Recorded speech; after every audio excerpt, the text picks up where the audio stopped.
Breaking news. Ramzan Kadyrov, leader of the Chechen Republic and a firm ally of Putin's, is reportedly in a critical condition. According to Ukrainian intelligence, Ramzan Kadyrov, the ruthless warlord of Chechnya and a close ally of Russian President Vladimir Putin, is in a critical condition in a hospital.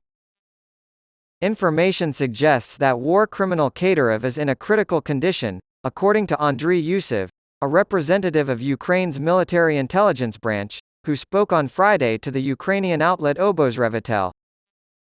Multiple sources, according to Yusov, have confirmed Kadyrov's condition, and the illness is not the result of an injury. It's not about hurt feelings. There is still more to be made clear.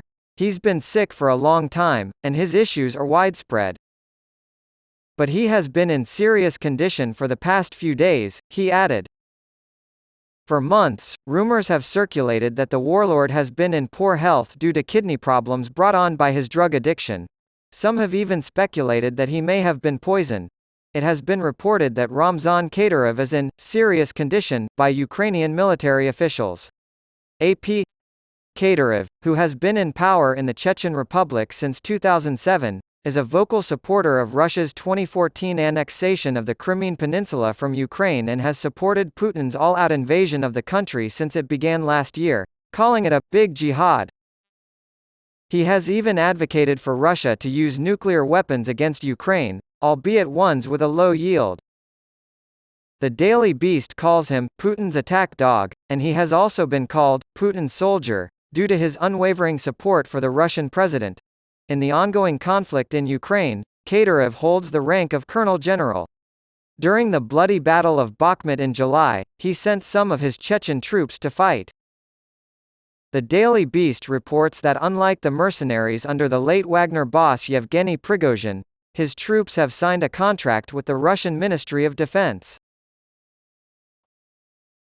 I recently argued that neither the BRICS, Brazil, Russia, India, China, and South Africa, nor the G7, Canada, France, Germany, Italy, Japan, the United Kingdom, and the United States, has the credibility or the capacity to tackle global challenges, despite the BRICS' recent summit where the group agreed to add 6 new members. The only organization with the credibility to propose genuine global solutions to global problems is the G20, which includes 19 of the world's largest economies plus the EU. This is further supported by the declaration reached at the G20 summit in New Delhi last week. There was broad agreement among member states on how to proceed. After a long period in which the G20's relevance was questioned, it was re-established despite obvious challenges, such as the significant differences in how member states operate. Those who had the most to do with pushing the final communiqué through should be commended, most likely India and the United States. Climate change, the need to reform the World Bank, infectious disease control, economic stability, the war in Ukraine, and other global issues may all benefit from a more concerted effort of which the New Delhi Declaration could be the beginning. Although Russian and Chinese representatives agreed to this agenda in the absence of Putin and Jinping, respectively, their governments would not have approved anything without prior consultation. Xi's absence from the summit has been interpreted by some as a subtle dig at India, one of China's most persistent rivals, and at Indian Prime Minister Narendra Modi. However, he may have felt about the recent BRICS meeting, which many saw as a victory for China, his decision had the effect of diminishing that significance. A lack of Indo-Chinese unity, as I argued last month, will be a major obstacle for the new BRICS. The gap between the two countries has grown wider since Xi didn't show up to the G20 summit. Xi will need to make contact with Modi if he hopes to change our minds. As things stand, Modi has won the summitry game this year thanks to the success of the G20 meeting. When it comes to public opinion, he is currently seen as more of a visionary statesman than Xi is. A further nuanced but significant step was taken by the G20 when it agreed to include the African Union, making it a G21. With this agreement, Modi has scored a decisive diplomatic victory that will help him further his reputation as a champion of the Global South. This highlights the seemingly arbitrary nature of the BRICS' own expansion, which includes Egypt and Ethiopia but leaves out other, more important African countries like Nigeria. The critical question now is whether or not the African Union would be more effective with a permanent seat at the table. Some people I've talked to since the BRICS summit have told me that, despite the rise of the G20, the G7 is still the more effective of the two groups because of the unity it has shown on issues like Russia's war in Ukraine.